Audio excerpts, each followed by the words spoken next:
Hola amigos, feliz domingo tengan todos ustedes y bueno, por supuesto, sobre todo a las madres en su día. Lo estamos haciendo, este podcast, este 11 de mayo, celebrando todos el Día de la Madre, que se celebra en buena parte del mundo, sobre todo de América Latina, nuestro país principalmente en Venezuela, aquí en los Estados Unidos. Y bueno, le quiero enviar, bueno, a mi esposa, a mi madre, a todas las madres, al equipo, a las mamás del equipo, a Antonio, todo feliz Día de las Madres, que la pasen muy bien, que tengan después de nuestro podcast un bonito almuerzo. Con nosotros ya Antonio de la Cruz. Antonio, está pero pendiente del juego entre el Barcelona y el Real Madrid. Creo que faltan escasos 5 minutos, ¿eh? Muy buenos días, Damaso. Buenas tardes, pues ya pasó el mediodía. Muy buenas tardes, Damaso. Unas felicitaciones también a todas las madres que nos escuchan y que pasen un día de realmente feliz junto a sus seres queridos, sus hijos y sus mismas madres, ¿no? Si están vivas. El partido está emocionantísimo, Damaso. 4-3, faltando 2 minutos para cerrar oficialmente los 90, más lo que extienda el árbitro. Y ha sido un partido muy emocionante.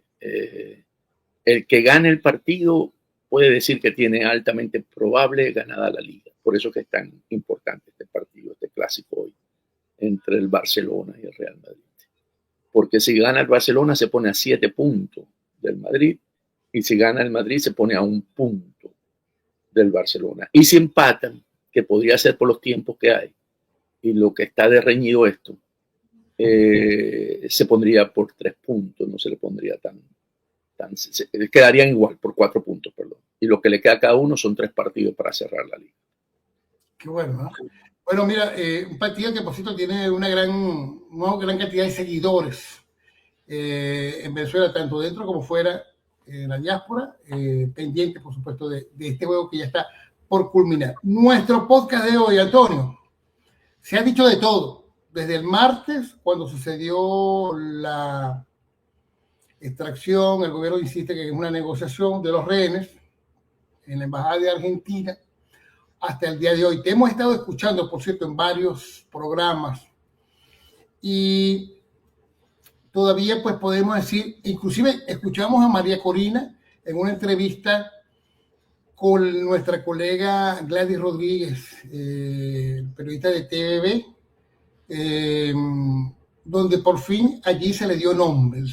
María Corina dijo que se llamaba la Operación Guacamaya, o ese era como fue designado, es el título como fue designado. Y esto ha sido un importante tema en la mayoría de las plataformas de noticias, pero todavía no podemos negar que muchos detalles están sin confirmar. Sabemos hasta ahora que todo lo que se ha dicho y hemos escuchado, hemos hecho un ejercicio de conocer las diferentes versiones desde el pasado martes 6, cuando explote en la cara justamente a todos los venezolanos, pero también a la gente del régimen, con esta liberación a través de una operación limpia. Algunos han señalado, inclusive con estos calificativos, precisa e impecable. Pero, ¿qué tenemos de esta información? Fíjate, se confirma que hay 5 rehenes fueron liberados en una operación que involucró un fuerte despliegue de inteligencia. Han señalado que la operación revela una profunda división dentro del régimen de Maduro, aunque no se han dado detalles precisos. Hay indicios ya de desconfianza y fricciones internas, ¿no?, entre los sectores más duros y los más moderados del gobierno. Se especula y la especulación a veces pues es parte de la narrativa sobre la posibilidad de una infiltración interna en las estructuras de seguridad del gobierno de Maduro. Este tipo de infiltración podría estar vinculado a facciones inclusive disidentes dentro del chavismo o actores fuera del régimen. Lo cierto es que toda esta operación ha estado rodeado de un gran misterio. La pregunta clave con la que iniciaríamos esta conversación contigo, Antonio, es, a ver, si la noticia aquí justamente, martes hasta el domingo, prácticamente 5 o 6 días, es el rescate de los rehenes o la exposición de la debilidad en el sistema de inteligencia y seguridad en este momento del régimen encabezada por un Cabello que vimos muy poco acertado en su narrativa y en sus planteamientos, ¿no? Muy desacertado en este caso. Gracias, Dámaso, por esa introducción tan exhausta. Veamos elementos y que cada uno vaya haciendo sus propias conclusiones, cada uno de nuestros oyentes y los que nos ven. Primero, es una operación que no se supo. Fue una operación que es algo importante decirlo, porque todas las operaciones en Venezuela se han sabido con anterioridad. ¿Okay? Y esta no se supo hasta el día que ocurrió y por un ex del secretario de Estado. El secretario de Estado es el que da la noticia de los Estados Unidos, Marco Rubio. Acaba de meter un gol el Barcelona, lo que asegura entonces ya el triunfo para Barcelona, pues serían 5-3, si lo validan. Entonces, ¿qué ocurre? Eso es un elemento importantísimo, porque tiene un distinto de las demás. 2, es una operación coordinada con otros países. Se habla de Argentina, se habla de Israel, se habla de Brasil, porque es la sede. Se habla de Italia, en primera instancia se habla de Italia. Entonces, eso es importante, porque es una operación con países. Eso te marca una geopolítica. Segundo elemento, muy importante. Tercer elemento, al ser política exterior en los Estados Unidos y ser coordinada por el secretario de Estado, fue aprobada por Donald Trump. O sea, esto al final escala al nivel de Donald Trump, quien da el go a que se ejecute. O sea, que es importante porque hay un distingo de Donald Trump en términos de la política de Venezuela, que siempre se ha venido diciendo de que tal, que los negocios. No, él da la orden. Y hasta ese momento, Donald Trump tenía un sabor amargo por la última experiencia que tuvo el 30 de abril del 2020, con el intento aquel de que le aseguraron tanto sus consejero de Seguridad Nacional, el asesor de Seguridad Nacional, que iba a haber un hecho en Venezuela y que recordemos fue muy tenso, que tenían los aviones listos para llevar a la familia de Maduro a Santo Domingo, etcétera, etcétera. Recordemos. Y eso fracasó. Y desde ahí Trump estuvo 6 meses muy desilusionado, no quería saber nada de la clase política esa venezolana que coordinó eso. Esto es un triunfo, un éxito. Esto le da confianza a Trump en que hay una clase política con la que se puede trabajar y que sí se puede alcanzar éxito. Empieza entonces a cambiar ese elemento. Y eso es importante en términos de cómo se sigue actuando políticamente aquí. ¿Qué otro elemento hay? Otro elemento hay de que salieron 4, no salieron 5, porque la Claudia, la periodista, había salido meses antes. Y esto es especulación mía, es para haber probado los elementos necesarios para poder asegurar esa operación quirúrgica que hubo. Quinto, otro elemento, el régimen no sabía nada. Y la primera salida es la de Diosdado diciendo que fue una negociación para poder calmar el ruido en los cuarteles, en el sector militar, porque demuestra que no tiene control sobre la seguridad, ¿ok? De la Fuerza Armada. No valió el gol, quedó 4-3. Entonces, ¿qué ocurre? Que ahí Diosdado Cabello pierde credibilidad, porque al decir que fue una negociación y que habían dado inicialmente salvoconducto, lo desmienta Brasil y lo desmienta Argentina y lo desmienta el secretario Rubio. Entonces él pierde credibilidad y por lo tanto aquel hombre fuerte que supuestamente tiene controlado todo en el segundo lugar más vigilado en Caracas era esa embajada de Argentina, después de Miraflores, con 5 anillos de seguridad, con miembros distintos del SEBIN y de la DIGESIN, con una casa que está al lado, varias casas que controlaban ellos para escuchar todo, con una casa que está más cerca que la de la embajada rusa. Entonces, muestra que es vulnerable, que la seguridad que él habla no es cierta. Y los hechos que muestran eso es la represión que hemos visto últimamente a los miembros familia de los que fueron extraídos. O sea, cuando tú ves que van a la casa de Magalí, una de las que fue Magalí Meda, ¿verdad? Y después van a la casa de otro, que no recuerdo ahorita el nombre, que fue ayer, ¿verdad? Y empiezan a hacer acciones de represión, ¿verdad? Entonces tú dices, no, aquí no hubo ninguna negociación. Inicialmente a todos nos tomó por sorpresa, como tú dices. Y la narrativa decía, si eso fue tan perfecto, eso fue porque fue una negociación. Estoy hablando de sectores que están contra el régimen, ¿verdad? Y decían, porque a mí me dijeron, no, Antonio, eso no es así. Ahí hubo una negociación. Y yo le decía, no, yo no creo que hubo una negociación. O sea, disculpa un momento, Antonio. O sea, lo más difícil que puede existir en Venezuela es guardar un secreto, porque todo se filtra. Allí lo hemos visto. Todas las operaciones que se han venido llevando a cabo durante los últimos años. La Gedeón, todas las Gedeón. Todas han sido infiltradas completamente. O sea que una de las, digamos, de los elementos de mayor logro ha sido mantener esta operación en silencio al punto de sorprender completamente a todo el equipo de inteligencia que maneja Diosdado Cabello, ¿no? De hecho, lo que se demuestra aquí es justamente la exposición de esta debilidad en el sistema de inteligencia y seguridad del régimen. Entonces, te pregunto, ¿cuál es la verdadera razón detrás del silencio de Maduro, 6 días, y de los hermanos Rodríguez, específicamente el cuentacuento de las narrativas de conspiración, que es Jorge Rodríguez, 6 días después pues, de que se conocen ya cada uno de los detalles de esta operación? ¿Por qué han dejado a Cabello solo? Aquí hay otro elemento, damas, y ahorita vamos ahí, es que los cuerpos de inteligencia de Cuba, de Rusia, de Irán, quedan ridículos también.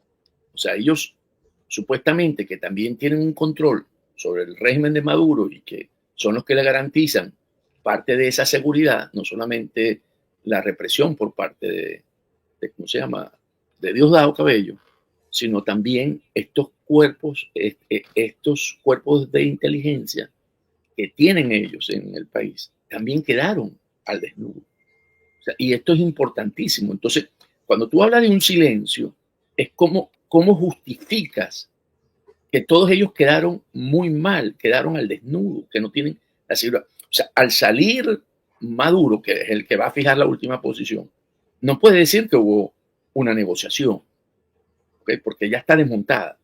Tiene que buscar argumentos que le den precisamente estos cuerpos para justificar la narrativa, porque aquí al final esto se volvió en una competencia de narrativa. La narrativa de ¿cómo se llama?, Diosdado es para los cuarteles, no tiene otra dirección, no es para el exterior, no es para lo de adentro, lo adentro un poco, ¿ok?, de esos sectores, porque son incrédulos y creen que no hay esa capacidad interna, porque este es otro triunfo de las fuerzas democráticas. El primer triunfo fue el 28 de julio, como demostró que había ganado con las actas en mano, y ahora demuestra capacidades también de poder, coordinado con los Estados Unidos y otros países, la extracción de los que estaban en la embajada. Entonces muestra también esa capacidad. Es la segunda derrota que tiene Maduro, pero la tiene contundente, no son derrotas pequeñas. Entonces, Maduro, para poder responder, tiene que ver qué elementos va a utilizar. Y yo creo que así como las actas nunca aparecieron, porque no tenían cómo fabricarlas, ahorita están buscando qué narrativa poder construir, porque no tienen otra narrativa, sino que nos agarraron con los pantalones abajo. Y eso sí empieza a generar una situación interna en el sector militar, ¿verdad?, de que no tienen el control total, no son garantes de ese mando, ese puño de hierro que dicen tener, ¿okay? No es tal. Y entonces, ¿qué ocurre?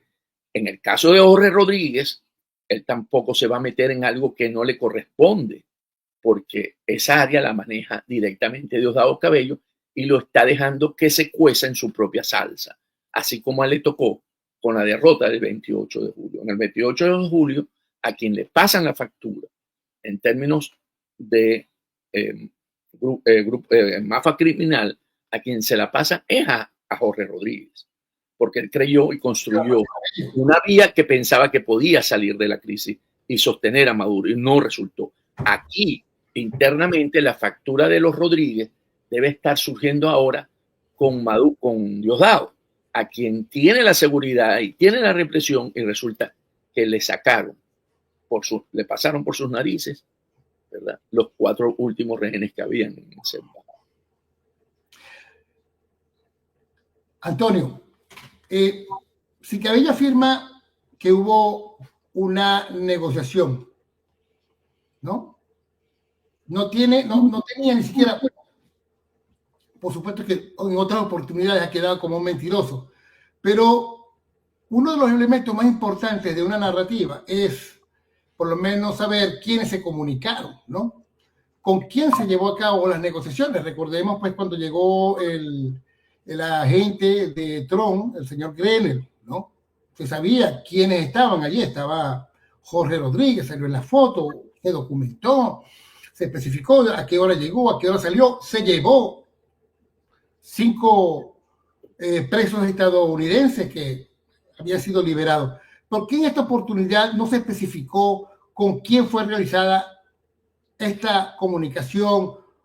¿Por qué se negoció? Y en todo caso, si fuese así, porque le faltan muchos detalles a esta supuesta negociación, que plantea, por supuesto, dudas sobre la legitimidad de lo que ha planteado el gobierno. En todo caso, ¿qué ganó Maduro y Cabello con la liberación de estos rehenes? No, Damaso, no vale la pena seguir porque no hubo una negociación. O sea, el tratar de buscar las 5 patas al gato no existe, no hubo negociación. O sea, cuando tú haces este planteamiento, es difícil, pues no hubo. No, al no haber negociación, ¿qué podemos decir? No lo hubo. Por eso que no hay elemento, no tiene salvoconducto, no tiene con quién habló, no hay negociación. Es el mismo hecho de las actas.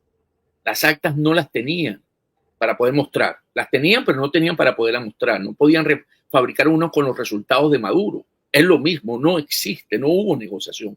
Y eso tiene que quedar en este momento para los venezolanos, que fue un acto que logra un éxito la Fuerza Democrática, María Corina Machado, que coordinó también con los Estados Unidos. ¿Qué logra? ¿Qué le pasa a Maduro y a Diosdado con la extracción, con el rescate de los rehenes en la embajada? Es básicamente que redefine todo lo que está ocurriendo en Venezuela, el juego, ¿ok? Porque este juego, ¿verdad?, es un nuevo juego político, porque como hablamos, están otros países involucrados. Y aquí lo importante es que ni Trump, ni Rubio, ni Landau, ni Clave Carone improvisaron, todo fue muy bien coordinado. Ellos demostraron que tenían capacidad logística, voluntad política y un mensaje claro, que Estados Unidos no va a aceptar ciudadanos que sean usados como ficha de canje por la dictadura. Y hoy hay una noticia donde la Casa Blanca está exigiendo la liberación de 11 detenidos. Y veamos quiénes son: 9 estadounidenses, un argentino y un israelita, ¿okay?, que son secuestrados. De todos los que están, porque sabemos que tienen más de otros países, ¿verdad?, presos para tenerlos como ficha de cambio.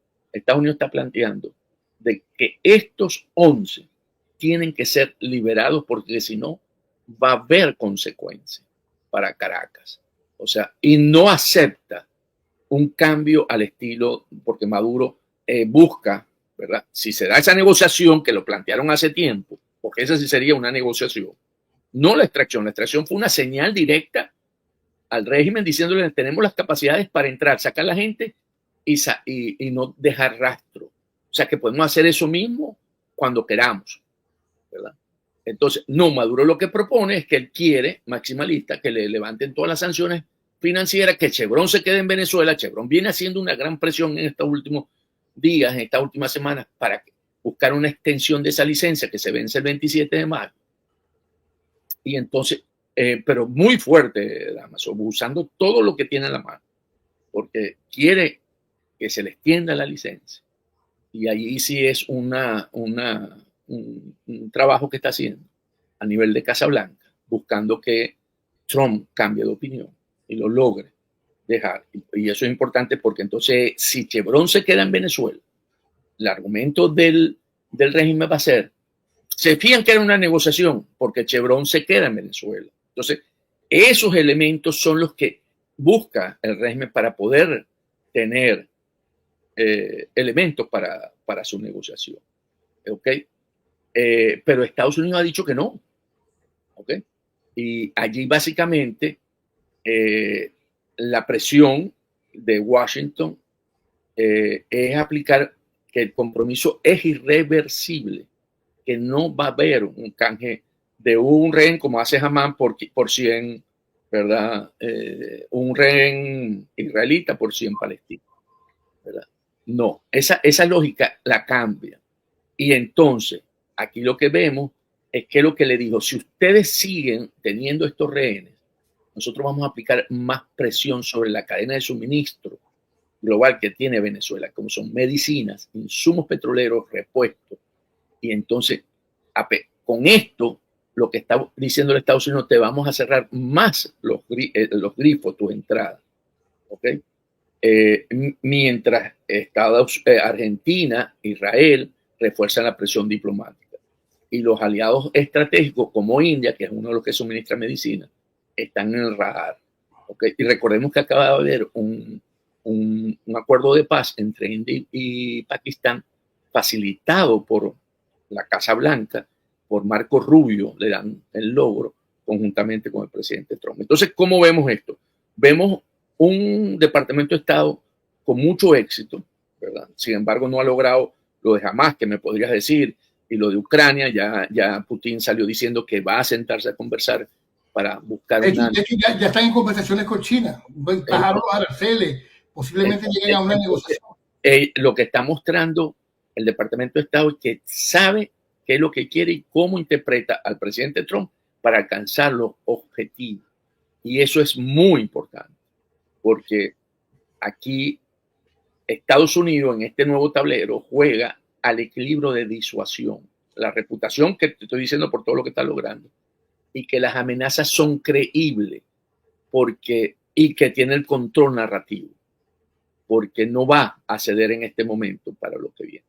Cuando uno trata de hacer el escenario de que si caduca la licencia, porque aquí lo que va a pasar el 27 de mayo es que caduca la licencia, no es que si van a darle, no, se van a quitar, no tiene nada que quitar, caduca y ya, como pasó ahorita con las empresas de servicio, caducaron el jueves de esta semana y no hubo más nada, caducaron, las empresas no pueden estar más ahí, tienen que dejar de estar activando. Cuando digo las empresas de servicio, estoy hablando de Schlumberger, Baker Hughes, estoy hablando de las empresas de perforación que hacen mantenimiento de pozos.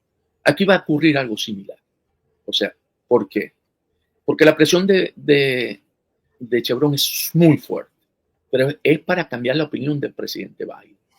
Perdón, Trump, del presidente Trump. Pero porque nosotros sabemos que Marco Rubio entiende que la solución en Venezuela pasa por la salida de Maduro. O sea, el lobby no está para ¿cómo se llama? Para el secretario de Estado. Ahí hay una posición fijada. Y esta semana fue entrevistado el secretario de Energía y dijo también más, estás en la misma línea de acción del secretario Rubio. O sea, los dos miembros importantes para la toma de esta decisión están alineados con una posición de que Chevron tiene que salir de Venezuela. O sea, tiene que dejar de ser. Uno dice salir, pero tiene que dejar de ser el rol importante de producir y exportar el crudo venezolano.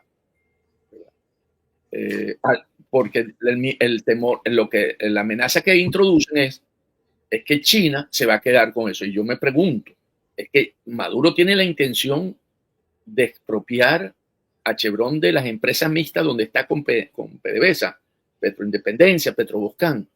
No lo veo. Yo no creo que Maduro si llega allá, todavía se mete más presión hacia sí mismo. Entonces, y esto lo digo porque va a venir estas 2 semanas con mucha fuerza.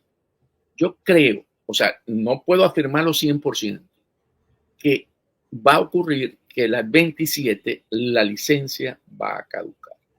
Vuelvo a decir, por los elementos de Marco Rubio y del secretario, ¿verdad? De energía. O sea, estos dos, porque ¿qué pasa?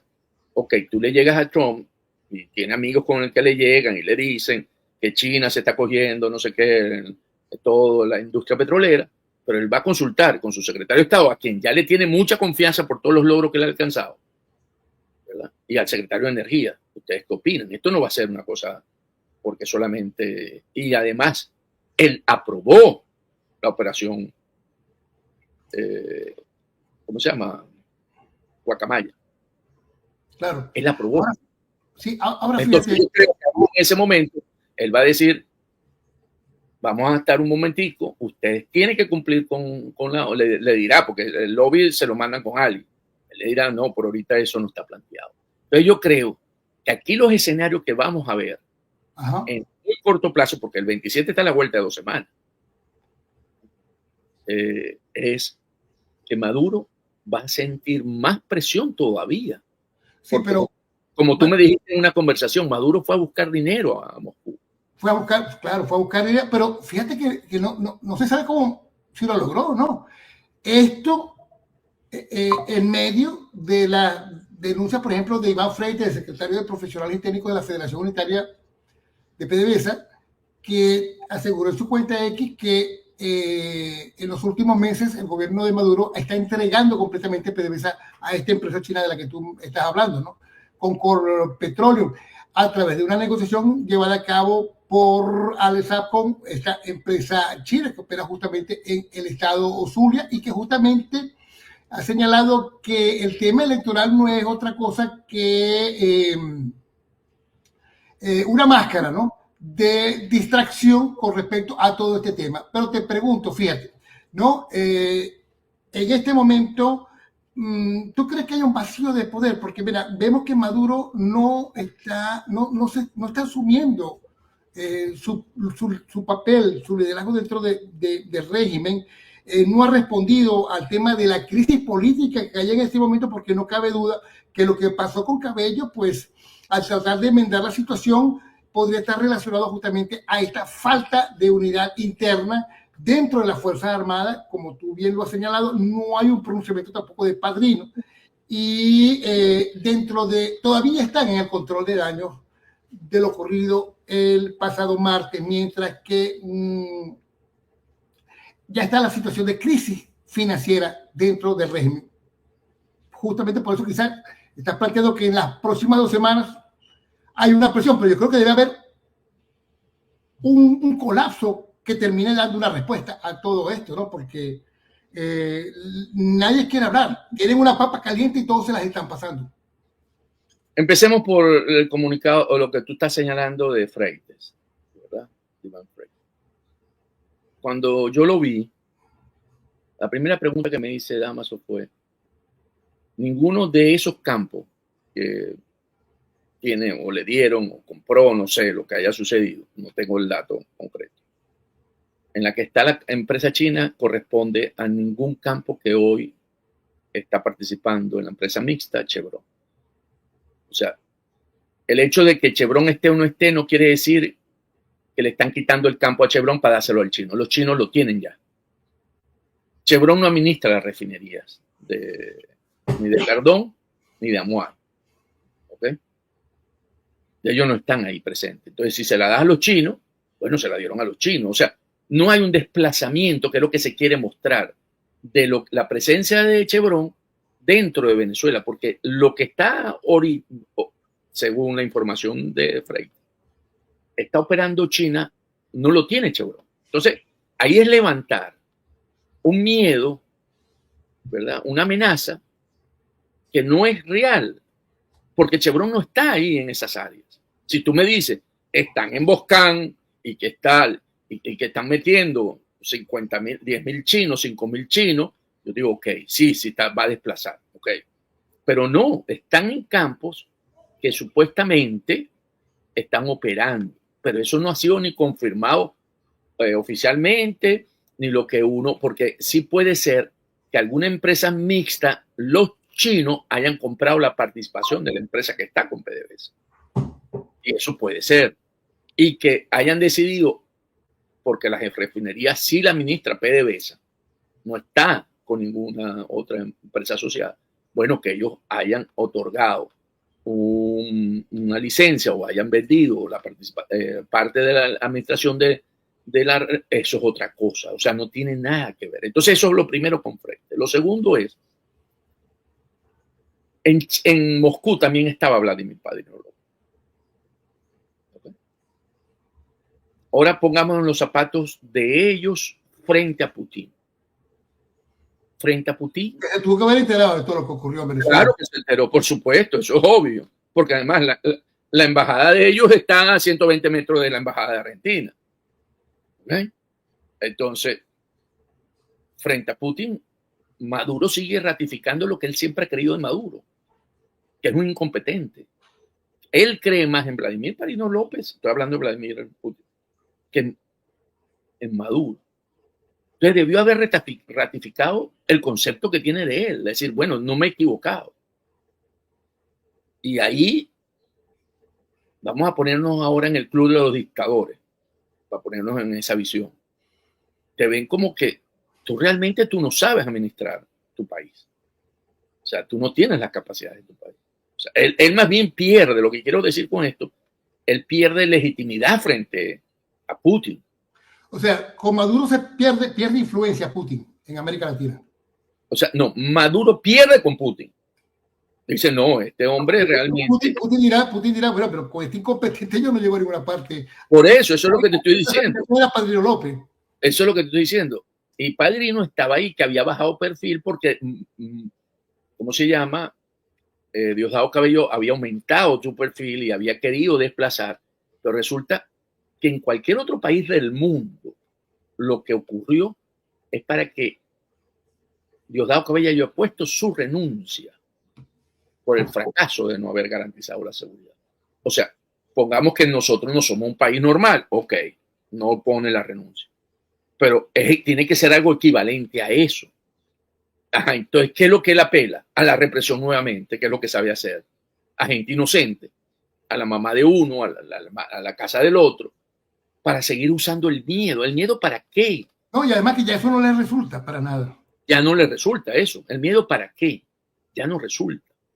O sea, aquí hay un reloj que está corriendo para Maduro en esto, ¿verdad? Como en todos los juegos de poder. Y la diferencia entre perder y ceder es quién hace el próximo movimiento. El próximo movimiento se lo hizo Estados Unidos. Le dijo, me suelta los 11 que tienes ahí. Se los nombró, pa. O 9 mío, un argentino y un israelita. Él verá si él quiere seguir apostando. Entonces, supongo que vuelva a salir con la bravuconada, ¿verdad? Y sale. Ok. Viene más presión todavía. Y lo otro interesante de la operación Guacamaya es que cierra el ciclo que pasó el 28 de julio, o la etapa o la fase, que se llama, y que María Corina dijo, entramos a la cuarta fase. Y abre una nueva fase. Porque, ¿qué pasa? La cuarta fase se logró con la geopolítica. Actuó la geopolítica. Porque para haber logrado eso, actuaron los países. Entonces, eso se armó, coordinado. Entonces, estamos entrando en otra etapa que es la salida ya de Maduro. Okay. O sea, lo que uno puede ir observando, y por eso te dije inicialmente lo importante de que Trump gane confianza y se sienta bien con el triunfo alcanzado, porque este es un triunfo para Trump. ¿Tú crees que se mantenga Cabello allí? O sea, en algún momento ese control de daños queda así. Sustituir a Cabello, lo que pasa es que sustituir a Cabello tendría que regresar como hombre fuerte Padrino López. Y Padrino López no tiene el nivel de represión por lo que uno ha visto, que tiene Diosdado Cabello. Diosdado Cabello no le importa llevarse niños a la cárcel, como lo demostró después del 28. Pero tú mismo has dicho que ya ese nivel de represión pues ya no tiene, ya no hace efecto. Yo creo que pero efecto más político para poder abrir pues los sectores que se han cerrado y además los que han sido infiltrados, ¿no? Lo que pasa es que el poder que ha alcanzado Diosdado tendría que cederlo, ¿verdad? Que tiene a Granco y que tiene todas estas estructuras montadas. Y si tú retiras a Diosdado aquí, y él se sostiene, hoy Maduro se sostiene es por la represión, le está quitando a un elemento de que lo sostiene. Pero entonces, si yo quito a Diosdado, tengo que ir a una negociación. Lo que le sale mejor a Maduro es ir a la negociación, porque ya le va a costar mucho más sostenerse. ¿Verdad? Si le está costando ya, porque el jugar en un mundo como el de hoy en que todo se sabe, a decir la mentira que dijo de la negociación y de los, ¿verdad?, de los salvoconductos, ya eso se filtró dentro de las Fuerzas Armadas, que no fue así. O sea, no habrá, pero empieza a suceder eso de que es falso y empieza a no tener. Aquí el problema es la credibilidad y la confianza en Diosdado. O sea, Diosdado perdió credibilidad aquí. Y por lo tanto, consecuencia, confianza. O sea, ya no es un hombre que puede decir que asegura la estabilidad de Maduro en el poder. Por lo que ocurrió. Y por lo de que le demostraron que puede ser. Y si ellos escalan mucho esto, ¿verdad?, suponiendo que pueden quedarse todavía a troche y moche, acuérdate que ellos están asociados a organizaciones terroristas, a un cartel, ¿verdad?, de los soles. Esto puede terminar con una operación de estas especiales, con una braga anaranjada en Washington o donde sea, donde tenga el juicio, si es Nueva York, si es Miami. Mira, Antonio, la gente, por supuesto, pendiente de tu análisis, están aquí ya con algunas inquietudes. Vamos a comenzar con Pedro Pérez, que dice: hola amigo, pregunta, ¿qué opina del convenio con Rusia por 10 años? Alba Medina, saludos Alba. Muchos saludos, Damaso y Antonio desde Tampa. Saludamos a Alba Medina. Dice Víctor Castrillo, fue un golpe muy duro para la dictadura, Diosdado. Ellos deben estar muy preocupados, no saben cuál es el siguiente paso. Alba Medina dice: por mí que se autodestruyan entre sí. Francisco Morales, si eres tan ignorante para creerle esto, estuvieron en Caracas según la famosa extracción y no entraron a Miraflores, que era mejor. ¿Quién va a creer semejante estupidez? Qué iluso, vale. Dice que somos ilusos. ¿Tienes alguna respuesta aquí? ¿Sería una posibilidad de que puedan hacer una operación de este calibre para capturar a Diosdado Cabello? Otro iluso, según quién fue el que dijo el primero, Francisco Morales. Sigan creyendo en cuentos de camino, que soñar no cuesta nada, sigan creyendo en el humo. Bueno, lo cierto es, para hablar de humo, del señor Francisco Morales, que a veces uno tiene una venda en los ojos, es que en ese humo salieron a través de una operación, porque no lo pudieron hacer por sí mismos, 5 rehenes, más la mamá de María Corina, y lo que se demostró era que era quirúrgico. En ese momento no está planteado eso, están dando un mensaje, porque si fuese una negociación, ya sabemos lo que pasó justamente con todas las negociaciones que se han venido llevando a cabo. Se demuestra, se toman fotos, se documenta, se les hace firmar papeles y se somete al escarnio público a la mayoría de las personas del sector de la acera de enfrente del régimen. Así que bueno, yo lo invitaría a entender por lo menos estos elementos. ¿Qué sabe de los chinos en la península de Paraguaná? Nos dice Coromota Valero. O sea que si ellos no piensan, ustedes le dan la estrategia. Si el presidente electo es el mundo y Maduro usurpa el poder, todas las actuaciones que realizaran son nulas. Dice Maru Ramírez, me parece interesante. No entiendo la postura de Chevron de apostar por Maduro y no tomar postura del lado del gobierno elegido de forma democrática. ¿Qué esconde Chevron? Dice Alba Medina, Chevron lo que quiere es cobrar. Esa gente no tiene que ver si es dictadura o gobierno legítimo. Lo de ellos es producir. Y así varios que vamos a estar leyendo más adelante. ¿Alguna comentario, Antonio? Los convenios que firme Maduro en China, en Rusia, donde los firme, los mismos que están firmando saben que son actos para ayudar a Maduro dentro de su narrativa, porque no son legítimos, porque esos convenios se aprueban en la Asamblea, ¿verdad? Tienen que aprobarse en la Asamblea Nacional. Y la Asamblea Nacional sabemos que es ilegítima para los efectos. Entonces, bueno, puede firmarlo, está bien, pero no tienen, en un momento en que haya un cambio de régimen, no tienen ninguna vigencia. Y lo otro es que los convenios que firmen, generalmente hay una contraparte por parte del régimen y sabemos que no tienen los recursos para poner la contraparte. O sea, estos son básicamente para decir que viene con tantos convenios, que los reconocen, es para buscar legitimidad con esos convenios. Y eso no ocurre. Sobre Paraguaná lo conversamos. ¿Okay? Paraguaná puede ser una decisión del régimen para producir gasolina, producir aceite, producir productos refinados, que necesita para el mercado interno y para poder exportar. ¿Okay? Pienso que no tiene sentido. Ahí han estado varios, ahí estuvieron también los iraníes. En el momento que había la luna de miel con los iraníes, también le pidieron que se encargaran de Paraguay.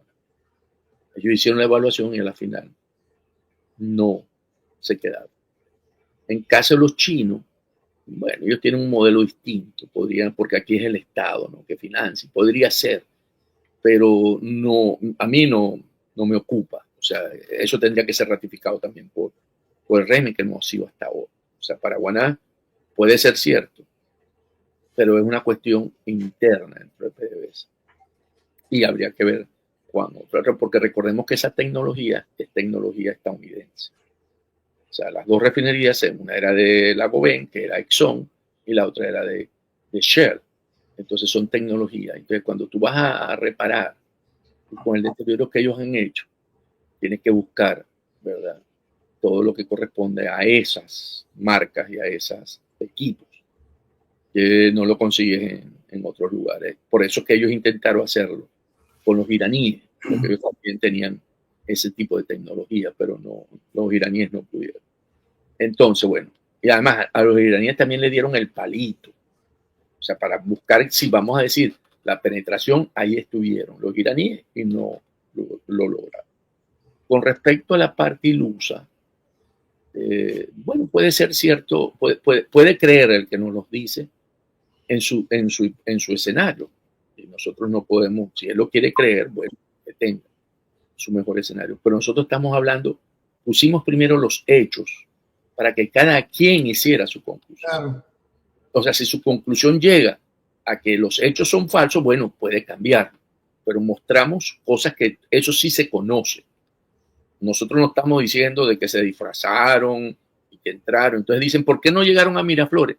Bueno, porque no era la intención era mandarle una gran señal, porque Estados Unidos no ha querido, y esto hay que decirlo así, salir del régimen de Maduro por la vía violenta. Quiere que sea, como lo ha planteado María Corina, por una negociación, porque eso permite al país una transición a la democrática sin trauma. Si tú entras con violencia y sacas a Maduro, entonces tienes que quedarte en Venezuela, porque el conflicto que genera, al no ser una transición acordada, es de violencia. Entonces vas a tener que quedarte en el país hasta calmar la violencia. Y eso no es. Pero si Maduro escala y lleva a ese nivel, por eso dije, puede ser una extracción para precisamente generar una situación de que no fue violencia, porque él tiene cuentas con la justicia internacional. Y ya ahí se habría avanzado con el sector militar. El sector militar empieza a preguntarse ya seguro. Los cuadros empiezan ya y debe haber ruido. No, yo creo que de generales para abajo ya están planteándose ver qué papel voy a jugar yo aquí a futuro, ¿no? Con respecto a toda esta situación. Y yo le respondería también a Francisco Morales lo que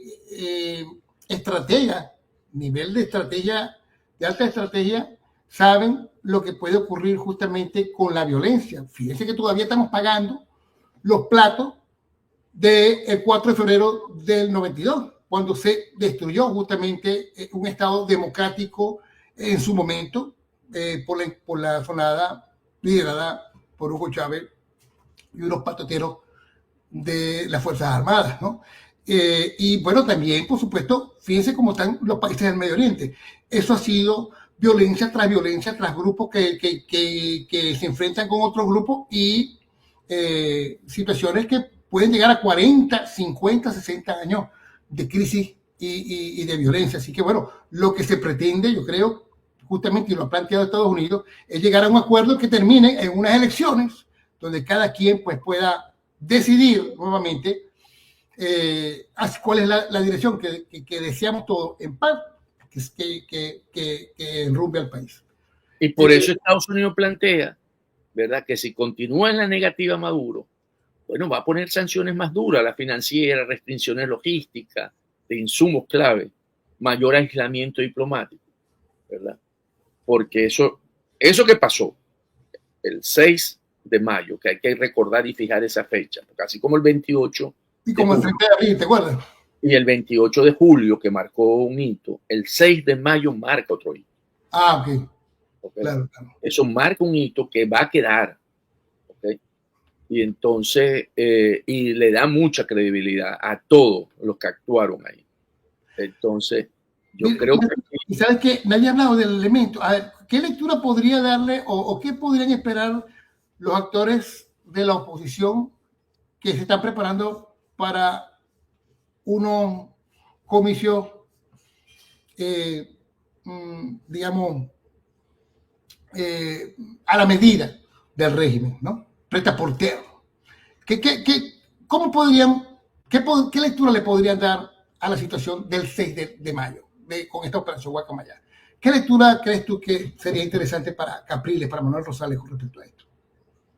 Si yo estuviera en los zapatos de ellos, yo pondría mis barbas en remojo.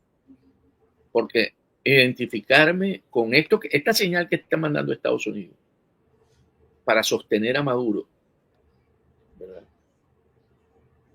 Le puede traer consecuencias dentro de esta presión de aislar a Maduro. Y son muy fáciles para generar presión también al entorno, a esa tendencia nueva del PSUV, ¿verdad? Que son Manuel, esa tendencia interna que tiene hoy el PSUV. Tendría que, yo lo pensaría bien, claro, está muy avanzado, el 25 también está a la vuelta, está a 2 domingos, el 25 de mayo. Pero realmente, después del 6 de mayo, todos los que están buscando que Maduro consiga legitimidad, ante esto que ocurrió, yo creo que habría que repensarlo realmente, porque va a traer consecuencias para ellos en muy corto plazo, en términos de esa máxima presión que está aplicando Estados Unidos.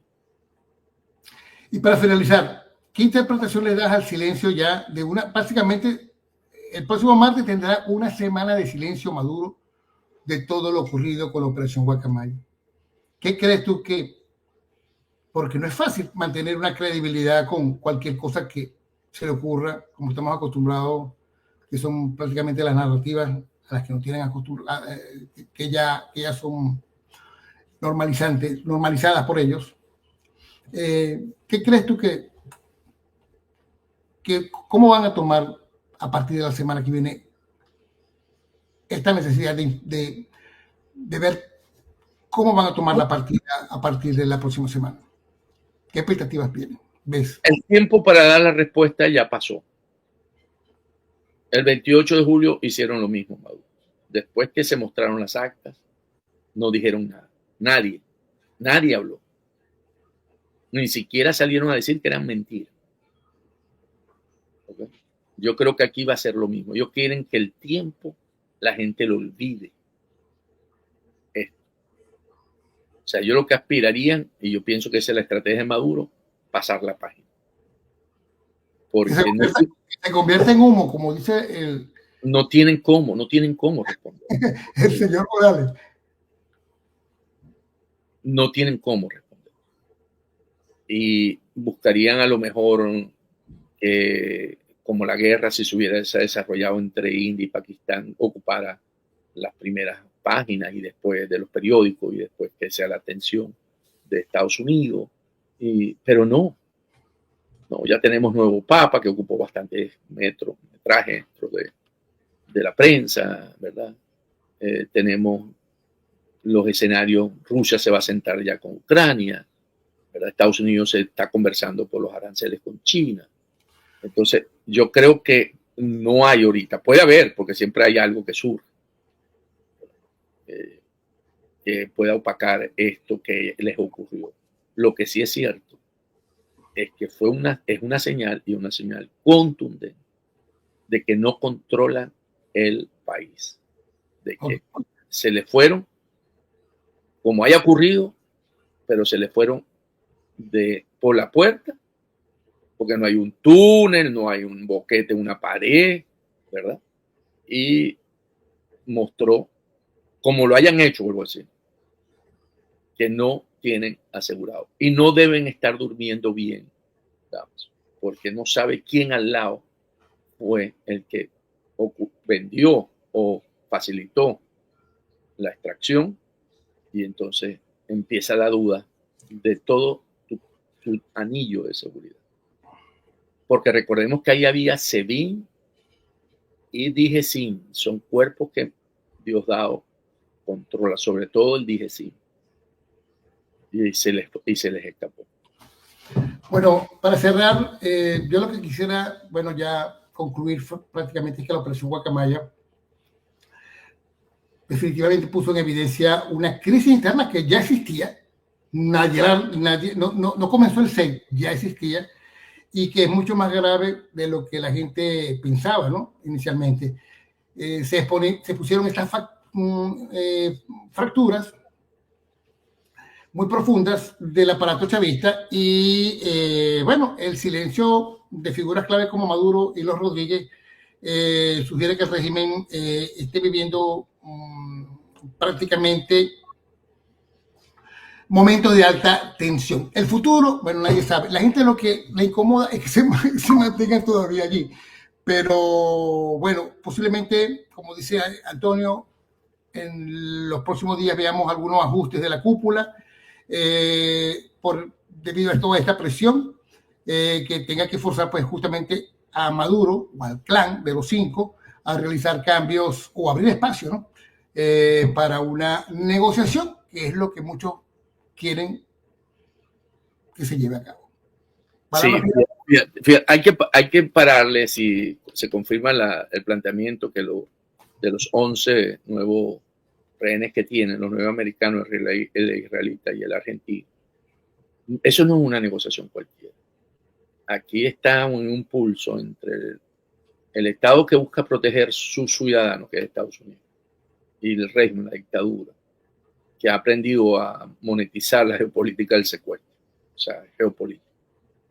Pero al estructurar su estrategia desde la teoría de juego, viendo la teoría de juego, Estados Unidos no solo protege vida, protege la arquitectura moral de su poder. Y como estamos hablando de Realpolitik y en tiempos de Realpolitik, esto puede marcar la diferencia entre una disuasión efectiva y una espiral de concesiones que nadie puede permitirse.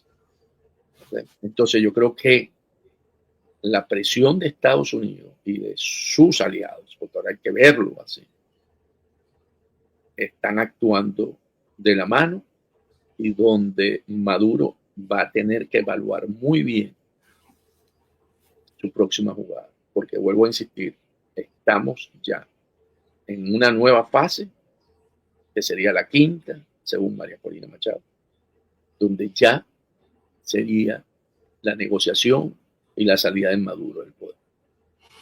Muchas gracias, Antonio, por acompañarnos nuevamente aquí en este podcast que llevamos a cabo, como siempre, todos los domingos al mediodía. Feliz Día de la Madre, reitero a todas las madres en su día. Feliz almuerzo, pásenla bien. Dale a la campanita. Tenemos dos cuentas. Está venezuelausa.org en nuestra página web, pero tenemos en nuestro canal Venezuela USA y el canal de YouTube Antonio de la Cruz. También, por supuesto, además de Instagram, de nuestra cuenta de Damaso Jiménez, este podcast en la cuenta An de la Cruz Piso. Muchísimas gracias, amigo. Feliz domingo.